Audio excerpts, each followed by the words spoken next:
You're listening to TGI Sports Talk with your host, Keith Angle, on Northeast Streaming Sports. Good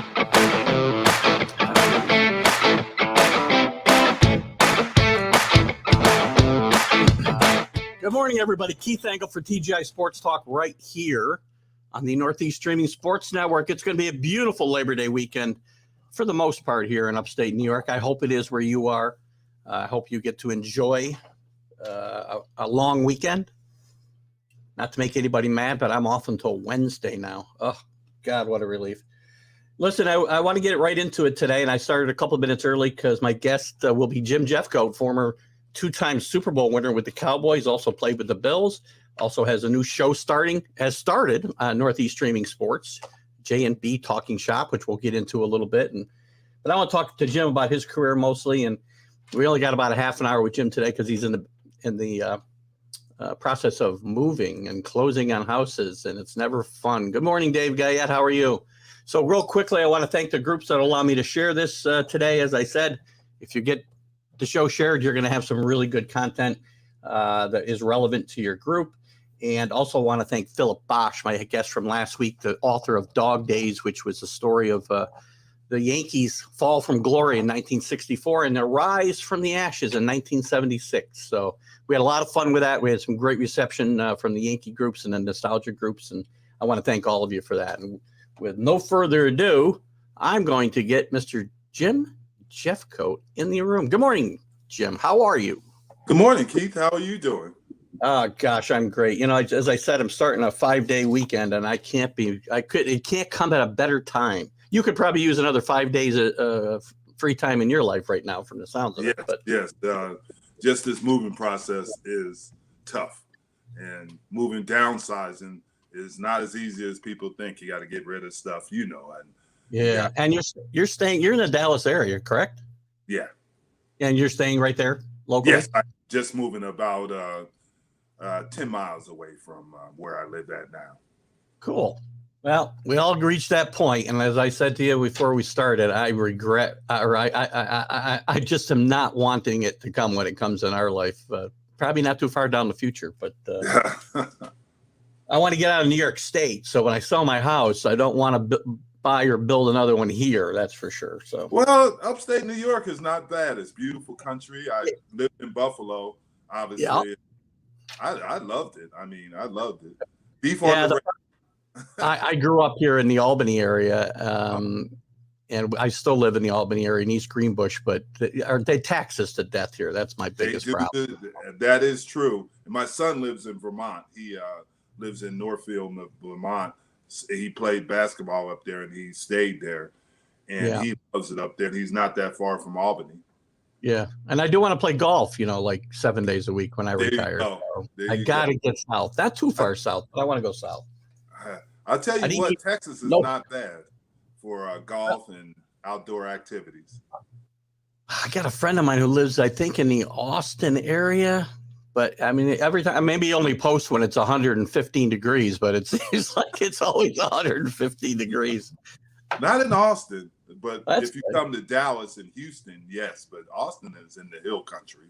It's a little I heard great things about Austin, actually. And we just had I don't know how I'm getting on this topic, but that's okay. We had an acquisition in my real life job, and their headquarters is in Austin, and I can't wait to potentially get down there and visit the area because I've never been there. Beautiful country. It's beautiful. Two of my twins, actually, my daughter and son live in the Austin area. One lives in Austin and one lives north of Austin, and it's a beautiful area. Cool. Well, look, and I know your time is short today, so I want to jump into it and chat about your career with the Cowboys and a little bit with the Bills. Obviously, as you mentioned, you finished your career up here in New York. You get your career started. You were a great player at Arizona State. I know, playing for Darryl Rogers, and that team had some good teams in the Pac. It was the Pac-8, I think, at that point. Still, wasn't it? No, it was the Pac-12. Was it the Pac-12 already? Yeah, it was already the Pac-12. We had came in. Obviously from the WAC conference, us in Arizona, and that made it Pac-12, and they already were actually the Pac-10. and they brought us in, and it was a great experience. I originally started with Frank Cush, and Frank resigned my freshman year. He resigned. They had an incident with a punter of all things. And then Darryl Rogers took over the following year, and I played the majority of my career for Darryl Rogers at Arizona State. Two different personalities, I would say, for sure, right? No question, because with Frank, we had 3-a-days, and it was tough. And Darryl was more easygoing and laid back, but he was he was an intelligent. He used a lot of 3 wide receiver sets. Our defense was a 3-4, and he did some things that were very innovative. And I always will appreciate having the opportunity to play for Coach Rogers. Well, there was some great football being played in that league and around the country in those days, as there still is. I love college football and the NFL. I love both. It's hard, there's good things about both, and there's kind of bad things about both today, but I just can't get enough of it. I mean, I'm eating the college football up. But your college career, I mean, obviously you were a great player, and that coaching and it wasn't Darryl Rogers. Was there somebody else that was influential in your career that helped you develop into become a number 1 pick for the Dallas Cowboys? I had this coach, this line coach. He coached in the NFL too after Arizona State, and his name was George Dyer. From my sophomore year, my whole sophomore year, he ripped me every day. I mean, it was awful, and you couldn't do the things and say the things to kids today because the personalities and the characteristics have changed, but he would get after me every day. Some days I knew he was going to get after me, and I'd avoid him because I tried to avoid him because I'm like, I don't want this today. But then my junior year, he never yelled at me. He never screamed at me. He never said a harsh word to me. And I thought, wow, are they going to get rid of me? They can't get rid of college players. And he said, you finally listened to me and did the things that I wanted you to do. And my career did take off, just understanding what he wanted me to accomplish. And I really appreciate George Dyer. Actually, when I was working at the University of Colorado, he lives in Denver, the Denver area, and he came and saw me. But I've always will appreciate George Dyer. Awesome. Good story. And, when you come into the NFL, obviously you're a first-round draft pick, very highly regarded by the Cowboys. What's the big difference and it may be different for different players. What was the big difference for Jim Jeffcoat playing at Arizona State and then coming into, at that time, well, still, playing for a legendary coach in Tom Landry and a totally different system? What was it like? What were the differences? 2 things were the difference. When you walk in a locker room and you got Tony Dorsett there, you got Drew Pearson, you got Ed Too Tall Jones, Randy White, Harvey Martin, and I can go on and on about the stars. And I grew up, like you, I grew up on the East Coast. I grew up in New Jersey, so obviously I had an alliance to the New York Giants. And now I knew that wasn't just twang I heard there. And I got an alliance to the New York Giants.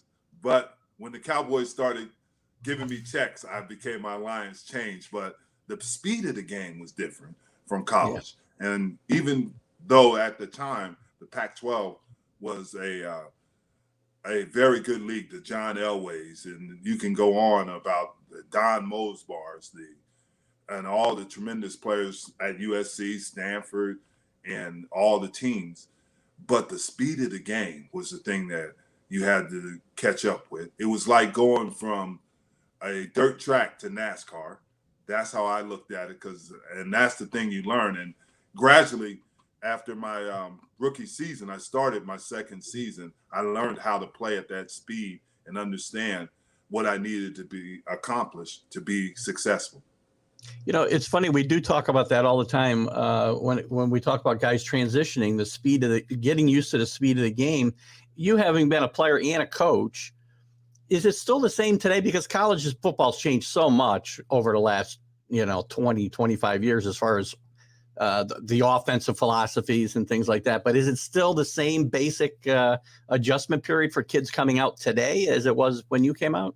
I think it is. I think a lot of them are pushed into a role if you look at, I was talking a couple of days ago about quarterbacks. Usually it takes 2 or 3 years for a quarterback to develop, but they don't have that time now. A lot of them are starting. If you look around the NFL, a lot of these guys are starting.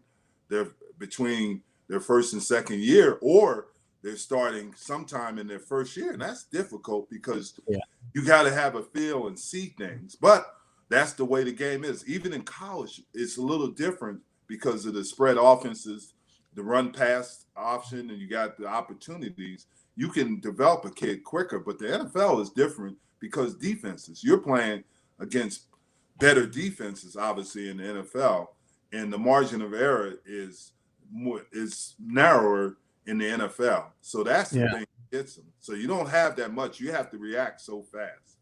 And I wonder if it's the money. It's probably not a question of whether it's the money that pushes these guys into playing faster. Obviously, today, I mean, the greats like Roger Staubach didn't play right away when he came to the Cowboys, right? Troy Aikman didn't play, and he certainly didn't play like Troy Aikman out of the gate. Exactly, you're exactly right. And what happened was Troy, they had brought in Steve Walsh. They didn't really know if Troy, and I know he became he's a good friend, but they had brought in Steve Walsh to give him some competition, and he rose to the occasion. But it took him time. His first year, he got hurt as a Dallas Cowboy, if you remember correctly. Yeah. He struggled. And that's the thing. But eventually, he had the coach. And I talk about this with coaching. Norv Turner came in, and that really helped Troy because he utilized Troy's best skills and made them effective. He knew what Troy could do and what he couldn't do. And he utilized that and made him that Hall of Fame quarterback. That's why he was so close to Norv Turner. Yeah. You yourself, you came into the league and it came to the Cowboys in kind of a unique situation. I mean, people see them as a downside of their dynasty, I guess, when you first came in at the end of Tom Landry's career, but they still had some good teams. You guys were still competitive and winning 10, 11 games a year most of the time, competing for the playoffs. But there wasn't the same feel. I mean, you tell me, was there the same feel around the Cowboys? Same aura? Exactly. You're exactly right, Keith. What happened was when I came in, Harvey Martin was the starter. And then Harvey abruptly retired my second year, so I had to play. Ed Jones had been there for a while, Randy White, John Dutton. I'm just talking about defensive line. Drew Pearson had an injury from a car accident, and then he retired, Robert Newhouse. So you're right. There were things that were happening in the organization. And what had really happened is this is a unique situation between myself and Michael Irvin. There wasn't a first rounder who was a consistent starter. And before myself, there were some guys, the Rod Hills, and Howard Richards, who's a good friend of mine, and Howard was it, but there were some misses in that first round that really made the Cowboys struggle, I thought. And then they used to have great free agents. They used to have great picks in the middle rounds, and these things didn't happen for whatever reason. Drew Pearson comes to mind as a great guy. I wasn't even drafted, correct? Exactly. Mark Tuinei, Bill Bates, Nate Newton. You could go on and on about guys that came in that weren't drafted that became talented players. But the problem is when you get to a situation and you've had so much success, the expectations are higher. And when you're a high draft pick, you have to stand up and play. I mean, you have to be more competitive. You got to understand that's a huge responsibility, especially in an organization like the Dallas Cowboys, who have such a great history of success. What was it like for a young guy like you to come in and play for just a legend by that time in Tom Landry? What was like interacting with him, and did he interact? Because sometimes he seemed detached from the team, but that's TV and whatnot. What was it like playing for Tom Landry? Well, the best way to explain it, I have two things to say about this. When Coach Landry walked into a room, you heard the choir going, and it's going, and there's an aura around him. And then the one thing about Coach Landry, we had 5-hour meetings, which you probably couldn't do today. He critiqued every single position by himself. I played for a Hall of Famer, Ernie Stotner, D-line coach, loved him to death. Guy. But local guy here. Schenectady, New York. Yes, he is. And but Coach Landry, he made the flex defense. That was his defense. He did the shotgun offense. That was his innovative. He was very innovative. And back then he'd sit in the tower, which they didn't have the advantages with the digital things today. And he critiqued the whole field. He'd sit in the tower and watch every position and knew what they were doing. And he'd go on the megaphone. I probably don't know what it's just a big. Only you and I know what a megaphone is, probably. He'd call you out if you did something wrong, and you're like, "How could he do that? How could he see me like that?" And he would do things like that. It was pretty impressive being around Coach Landry because he knew football and he understood it. And then you look at what things he did. He was in the military and what he's done with his life. He played in the NFL. It was pretty impressive, and you were in awe of a person of that status. Well, the Cowboys of that generation, including Tom Landry, obviously revolutionized football on both sides of the line, I think, offensively, defensively. They did things nobody else was doing at the time. No question. And that's why the flex was difficult to learn, because there were some keys. It was really, honestly, it was a 3-4. And I got a crash course in it because Harvey had retired abruptly, and I had to start the second yeyear. Well, you learned it pretty quick because you became one of the great pass rushers in the game. So you also had a quick, your learning curve wasn't that steep for you, or maybe it just didn't appear to be. Then your natural talent took over. But you obviously were one of the great pass rushers of the game at that point in time. Well, fortunately, Keith, I had Randy White next to me. And having Randy White next to you, he was a video buff. Back then we had 8 millimeters. And he would sit there with me hours and watch film and teach me the little nuances of playing defensive line in the flex. He taught me how to play, and he would spend a lot of time. We spend hours in there, and I'd ask him questions, and he'd answer them. And then Ernie Stotner also spent a lot of time with me to make sure that I learned as fast as I can. And then, which was unusual, we had 6 preseason games, and I played every play that second year of the preseason, which you don't do and these days, but I played, and it helped me become a better player. Well, as things kind of, and again, the Cowboys still had some good teams, your first part of your career, and things started to slide a little bit at the end of the Landry era, and Jerry Jones buys the team, obviously, and it was only a matter of time, I guess, before he got Coach Landry out of town. Because I think he wanted his own guy, or do you think it was something else there? Well, here's the thing. What happened is, Jimmy and Jerry played for a national championship. Right. Won it in Arkansas. And Jimmy had a success at Miami. And Jerry wanted to hire Jimmy. So he went to Coach Landry and said, "Hey, Coach Landry, I want Jimmy Johnson to be my head coach." People don't know this story. And Coach Landry said, "I'm a coach. I'm nothing else." And he had offered him to be the president of the Dallas Cowboys. Mm-hmm. And so what had happened was Jerry said, "Coach, I'd like Jimmy to be it." And he was very respectful, obviously, to Coach Landry. But Coach said, "No, if I'm not the head coach, I don't want to be involved in the organization." So Jerry said, "Well, I'll give you anything you want, but I'd like Jimmy to be my coach." And he said, "No, if I'm not the coach." And he gave him a going away present, a significant amount of money. He said, "Well, if you won't understand it, I understand the way you feel. If you feel that way, here, you deserve this." So he gave him a significant amount of money to basically leave the organization. People don't know that, but Jerry was as everybody else, was very respectful. There's a lot of things that were put in the media, but they don't understand. Yeah. He had the right as an owner to pick his head coach. And that's nothing against Coach Landry. It's just that he wanted Jimmy. Yeah, I agree. Jerry Jones bought the team. He's got a right to have the coach he wants. And he is villainized for the way it went down, but it didn't go down quite as, awkwardly as the press made it out to be from the sounds of it. So. Mm-hmm. What Yeah. about Jimmy? Jimmy Johnson comes in, and I don't know if the Cowboy fandom was sold on Jimmy Johnson right away, because there were some serious struggles there the first couple of years. What was it like, those transition years? Me and Jimmy became very good friends.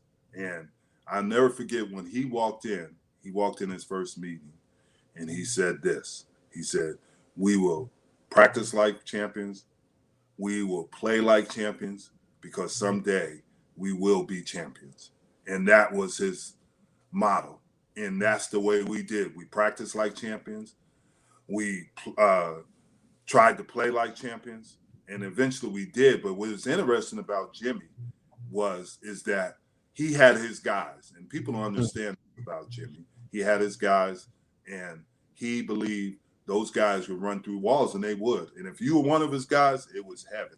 If you weren't, it was a difficult time. But his energy was phenomenal, and his understanding of players was incredible. I used it in my coaching career because of his philosophies and how he loved D linemen. And that's why we had so many good D linemen. He was a D line coach, and he'd come in our room and said, "Hey, I'm a D line coach." And he said, "I love you guys." And he said, "I'm always going to be a D line coach." And that was that's why he had so much success with the D line, because we were his babies, to be honest with you. We were his babies, and he knew it, and he knew that he was going to have success there. When you guys are going 1-15, I mean, did the players ever have any doubts that we were on the right track or the wrong track, or what were the thoughts of that time? We did some things probably that you couldn't do in the NFL now because of the rules, but we worked hard, and you knew that it was going to be success. Some guys didn't understand what was happening, and they turned out to be very successful other places. The Everson Walls, who became a successful player for the New York Giants, Steve Diassi, and other players. But you had to understand what Jimmy's trying to accomplish. He thought we were going to be really good because we went undefeated in the preseason that year. We beat everybody in the preseason, and we got after him. But then he had a learning curve, which Urban Meyers in Jacksonville, he'll have a learning curve. He had a learning curve. And that's obviously, like I told you, the speed of the game in the NFL is different from college. And he had won national championships, but it's a whole different animal in the NFL. And he learned that, and he became successful because he worked at it. He understood what he was doing wrong, and he corrected it, because the next year we became 7-9. The following year, I think we were 9-7. And then the next year we won a Super Bowl. And that's why. It's because he learned and he understood what it took to be successful in the NFL. Besides that, and the obvious evolution of great players like Troy Aikman and Michael Irvin and Emmitt Smith, was there any one other thing that really put you guys over the top when you did get to the Super Bowl and obviously win back-to-back against the Bills? No question that the Herschel Walker trade helped us. And the reason it wasn't all the first-round picks, it was the Mark Stepnowskis, the Tony Tobers, the Darryl Johnston, who is upstate New York guy, a Syracuse guy. But these things helped us because we were where we missed in the early 80s or late 80s or mid 80s, really, mid and the late 80s, other than Michael, where we missed, we were hitting on some of these second and third and fourth round picks. And that helped us because you built depth and you built continuity. And the thing about that era is that teams didn't really break up because at the end you had free agency, but before you didn't have it. So you had players that played together for quite a period of time.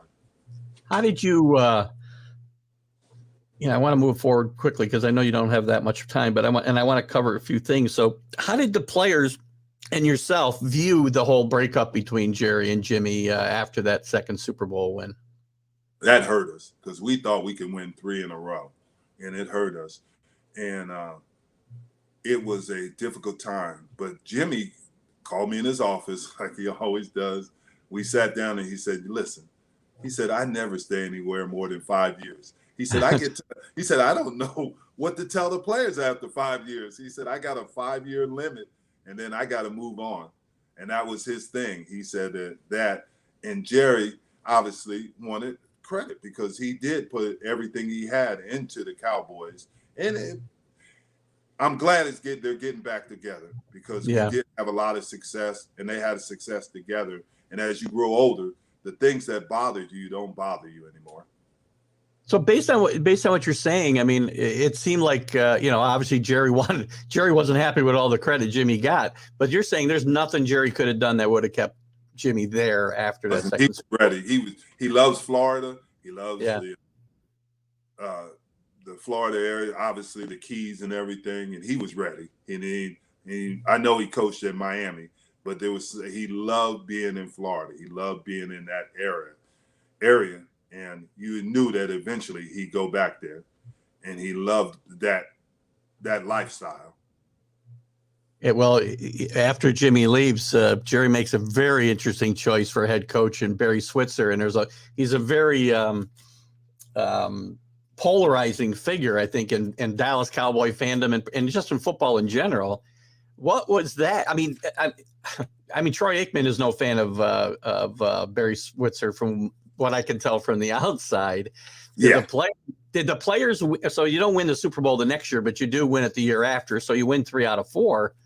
Did Barry Switzer contribute, or was it players on First control? of all, I think there's a misconception about Coach Switzer.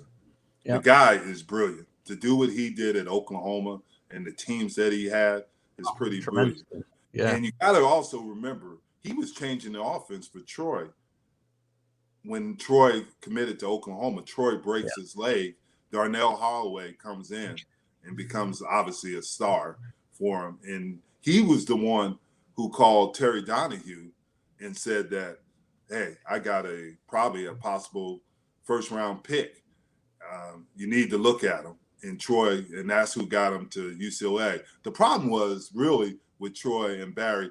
After you play for Jimmy was very structured, very organized, and he ruled with an iron fist, and that was the thing. Barry was, honestly, I've always characterized him as the grandfather you always wanted.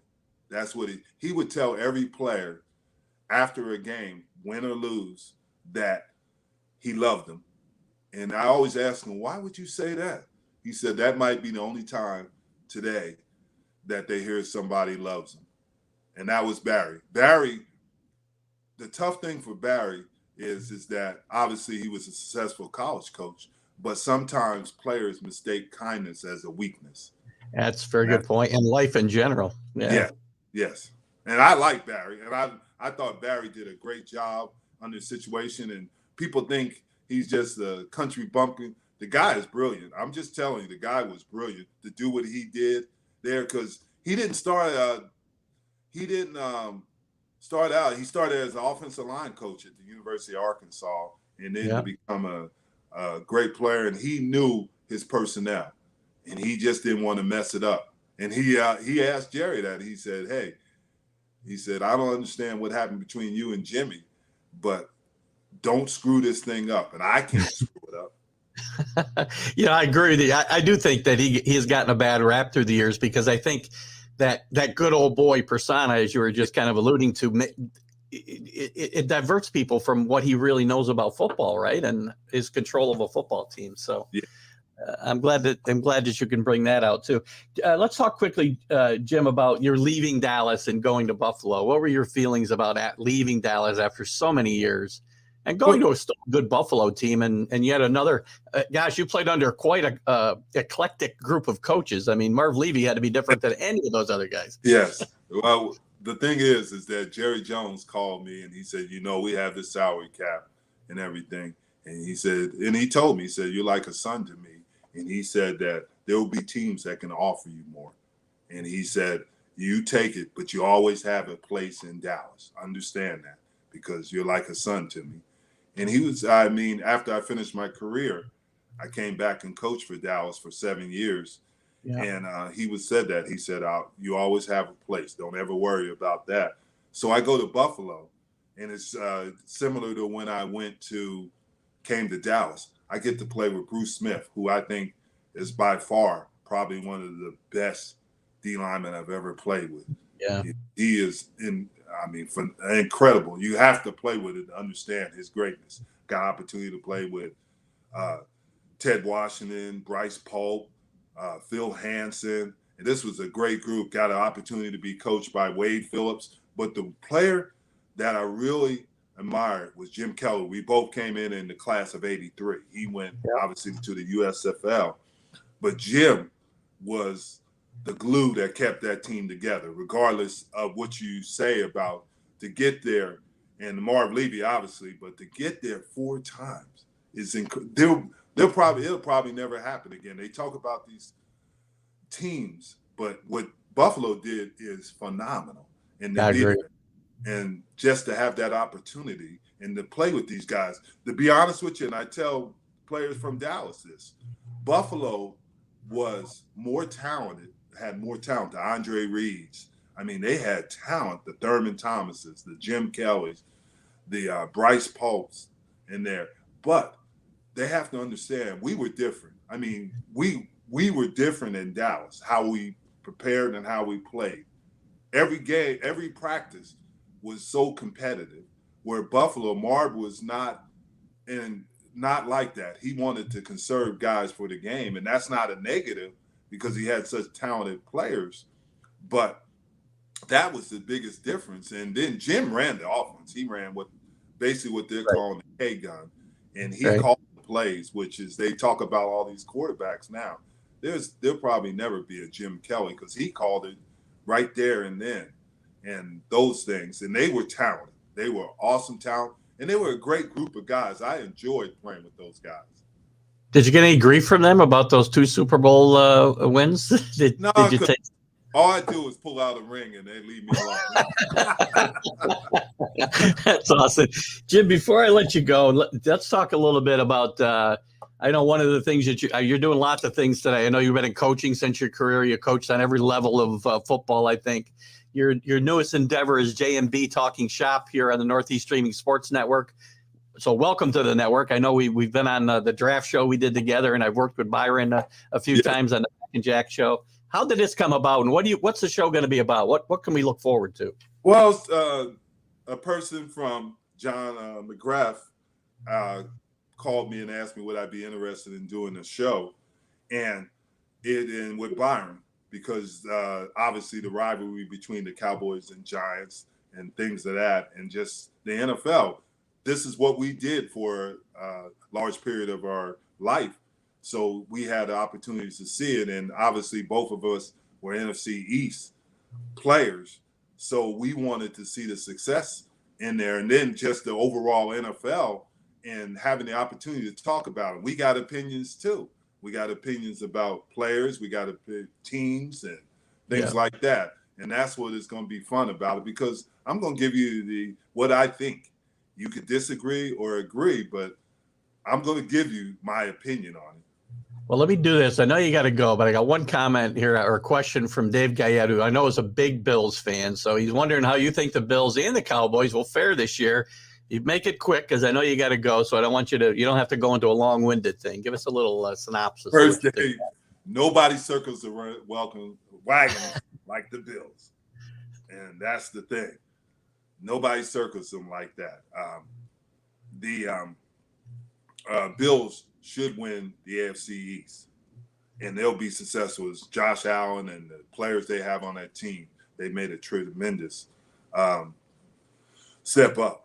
The Cowboys are a little interesting. They'll go as far as their defense goes. Dan Quinn will do well as a coordinator, but the Giants would have a little better team than the Cowboys, and that's what's going to battle between them. And with the Bills, I think the Patriots are going to be better, but I think the Bills are better, which I like because I'm obviously a big fan of the Bills. Miami is a team that scares me, but they got a second-year quarterback in Tua, and he's going to have to make a huge leap. But I think the Bills are going to win the AFC East, and I think it's going to be a battle between the Cowboys and the Giants. Whoever can stay healthy is going to probably win the NFC East. Good call. Being a big Patriot fan, it's all going to come down to quarterback play in New England and Miami. And I think the Patriots will get better as the season goes on. And I know we talked about quarterbacks getting a chance to grow, but I think the Patriots have made the right move by throwing him in there, and by the middle of the season, he's going to get past some of those. Mac Jones we're talking about will get past some of those little road bumps. So, listen, a great show the other night, by the way, with Phil McConkey and Darren Woodson. I think as your first guest, well done. It's going to be a great show. Everybody tune in on, let's see, Wednesday nights at 8:00. Is that right? Yes. 8:00 Eastern, 8:00 Eastern time on Northeast Streaming Sports YouTube channel. So get there, subscribe, guys.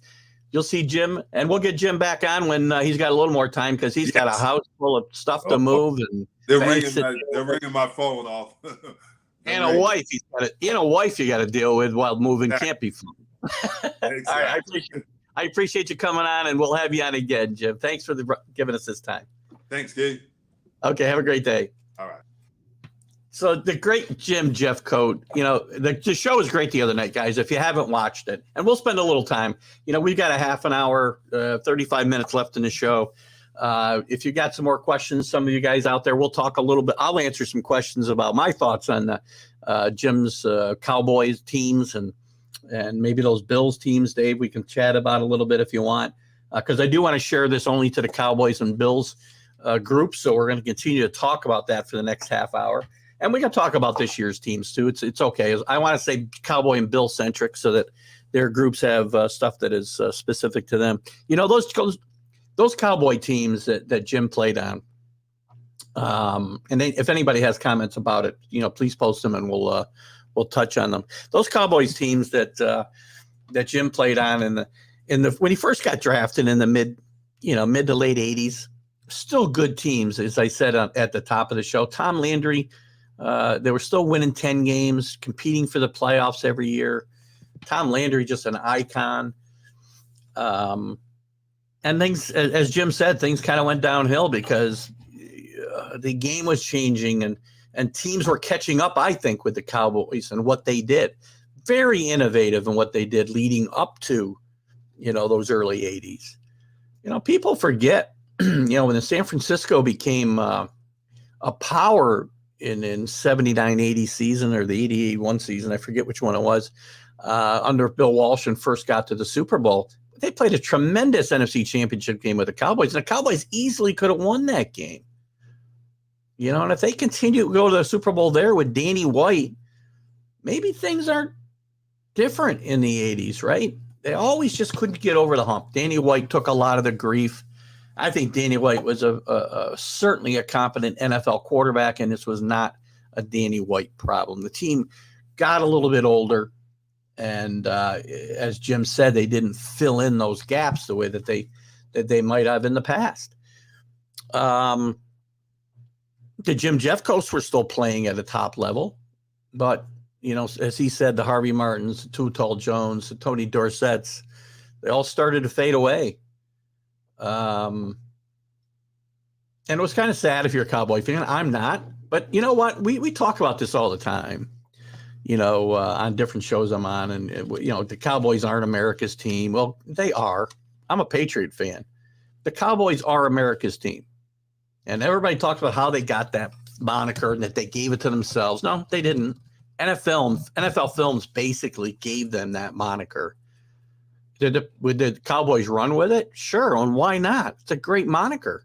And they do have fans.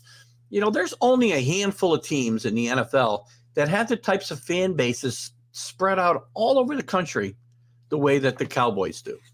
The Patriots don't. They really don't. I mean, the Patriots are hated across the country except for the North, New England. Except for spatterings here. I mean, I belong to an Atlanta Patriot group. I mean, you see spatterings, but there's the Cowboys, there's the Packers, there's the Steelers, and there's the Raiders. And in my mind, there aren't any other teams that their fan base is spread out like those four teams. So I guess the Steelers, I guess the Raiders could lay claim to they are America's team as much or more than the Cowboys. I don't think so. It was just a mystique. NFL Films, by the way, not to get off topic, maybe this is a whole show. NFL Films, in my mind, made the NFL. They made the NFL. Go back, go to YouTube and watch some of these old NFL film shows. Oh my gosh, the way they shot the game, they helped change the way the game was viewed. They weren't. You'd watch television broadcasts of football games. They're using one camera, two cameras. NFL films changed the way people looked at the game. And they focused on teams like the Cowboys, who were changing the game.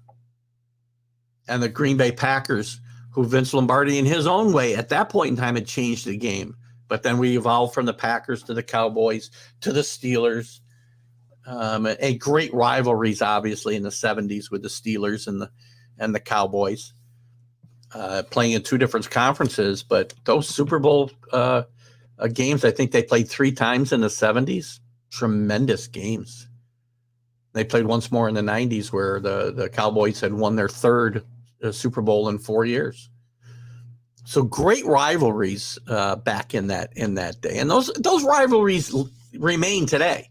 The NFC East has always had some great rivalries. Like the Cowboys, it's interesting to me that the NFC East has more rivalries than any other division of football.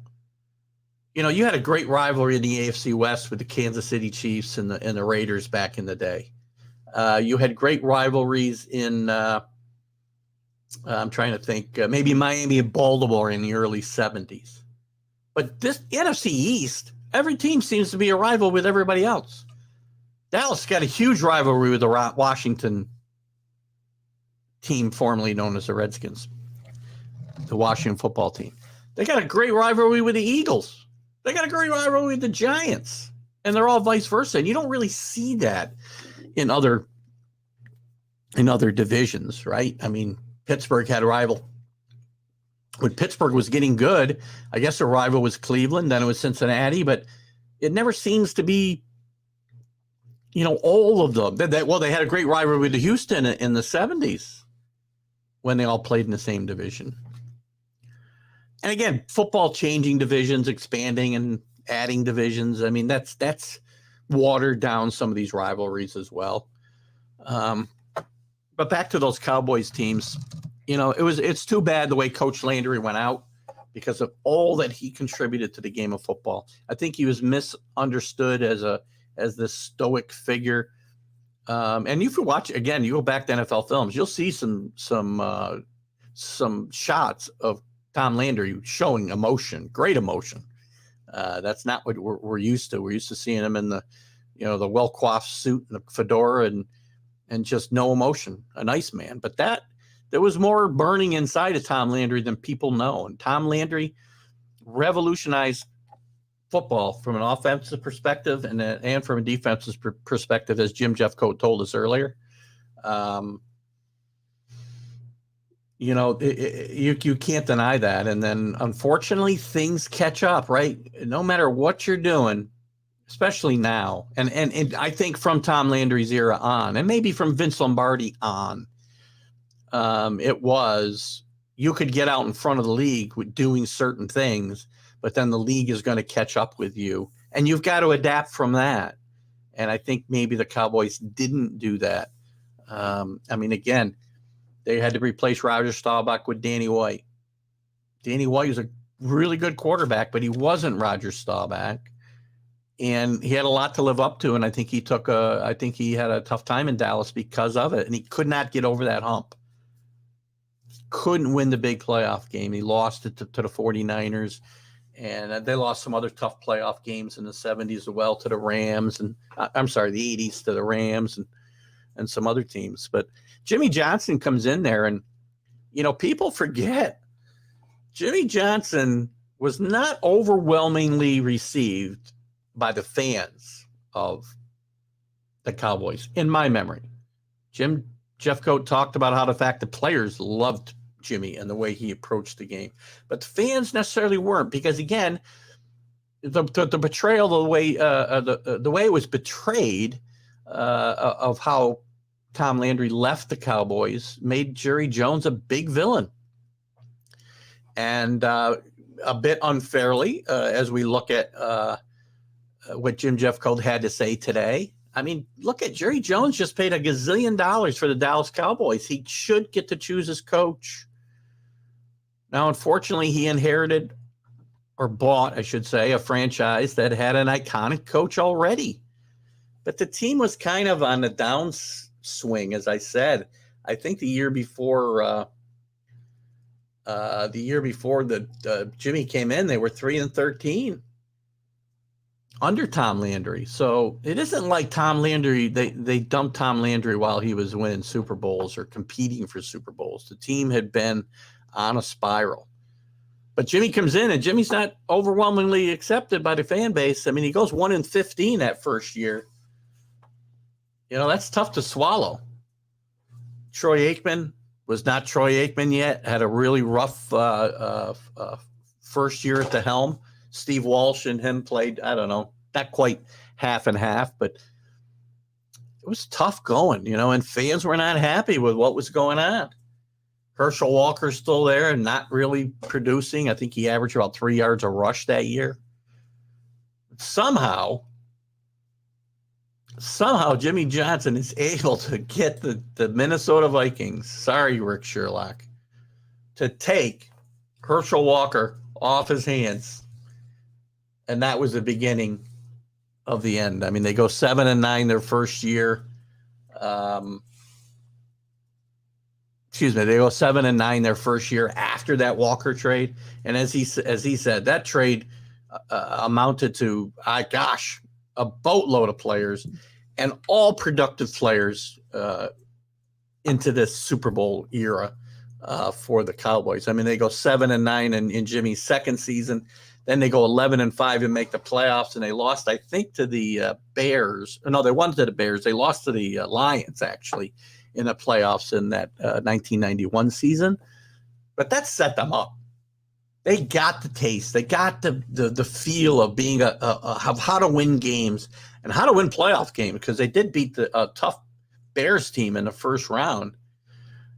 And, you know, the next season, obviously, they win the Super Bowl against Buffalo, a Buffalo Bill team. And I'm really glad that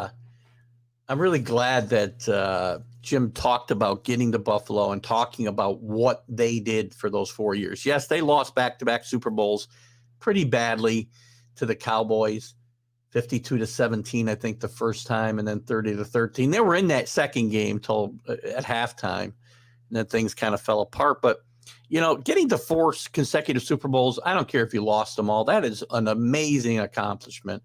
Marv Levy's a great coach. He talked about the great players on that team. They don't get the credit that they deserve. And I've always said on some of these shows that if the kicker, Scott Norwood, for the Bills against the Giants, their first time in a Super Bowl in 91, if he had made that field goal to win the game, it's quite possible the Bills win 3 or 4 of those Super Bowls. Hindsight's 20/20, I get it. But he makes that field goal, things could be totally different, because after that, they were just waiting for bad things to happen. Things got out of control early against the Cowboys, you know, interceptions, Jim Kelly fumbling the ball or throwing an interception right on the goal line. Things got way out of control there. And the only good thing about that first Cowboy game was watching, I want to say it was Don Beebe, or maybe it was Steve Tasker, chasing down Leon Lett and stopping him from scoring another touchdown by forcing a fumble at the goal line. So great job there. But those Cowboy teams, great teams, and you heard it from the horse's mouth tonight with Jim Jeffcoat that Jimmy left because Jimmy was done.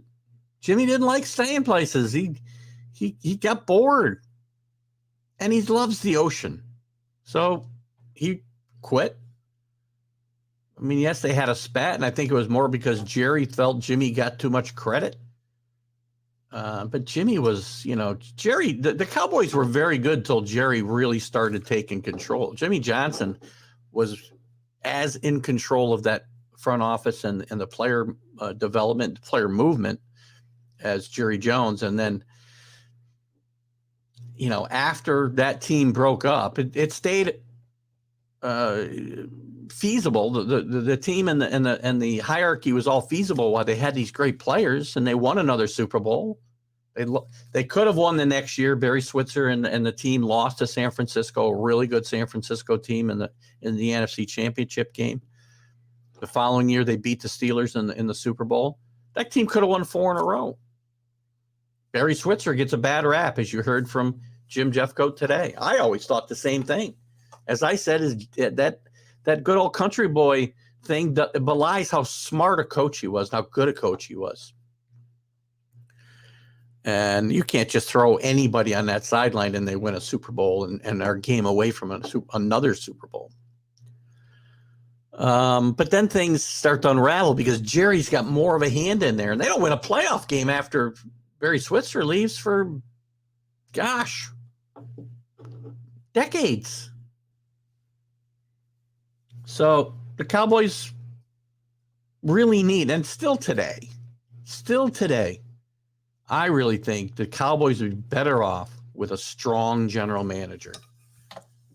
Can you have a strong general manager and Jerry Jones? Maybe not. Maybe it's going to take until Jerry steps away.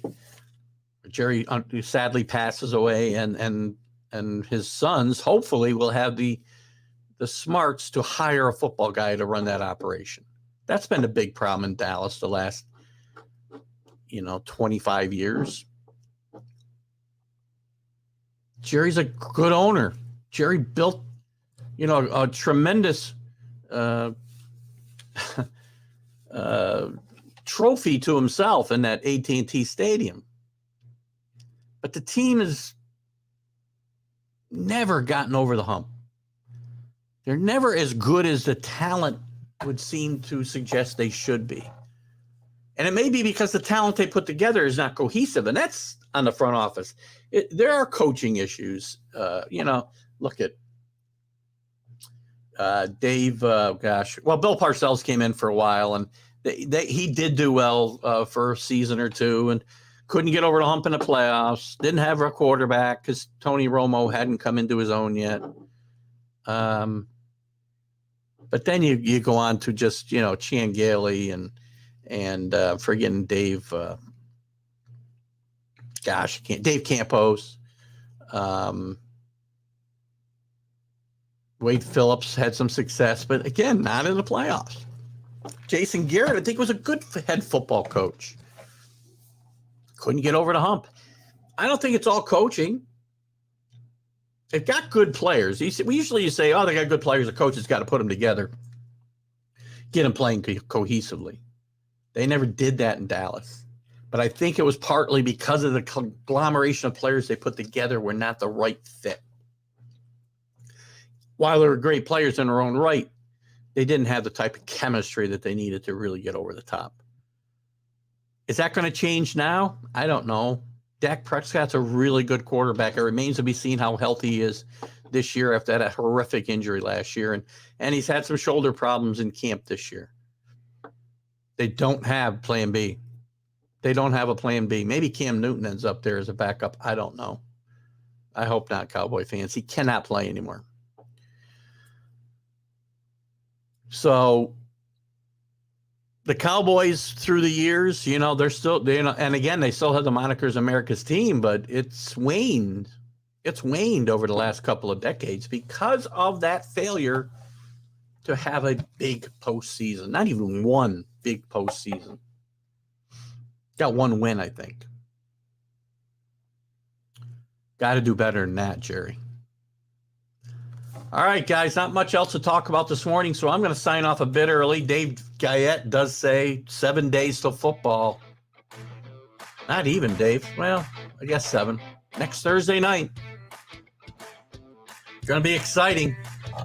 Tune in Sunday. I'll have my live stream of consciousness. We'll look at some of the games from the college football season. Opening weekend. We'll be talking Major League Baseball races as they are just getting wild. The NL West has changed. The NL East has changed again. It may change again by the time we talk on Sunday. We're going to talk the NFL as we're about ready to kick off. I'll have Mark Mancini from Mancini Media on at 10:30.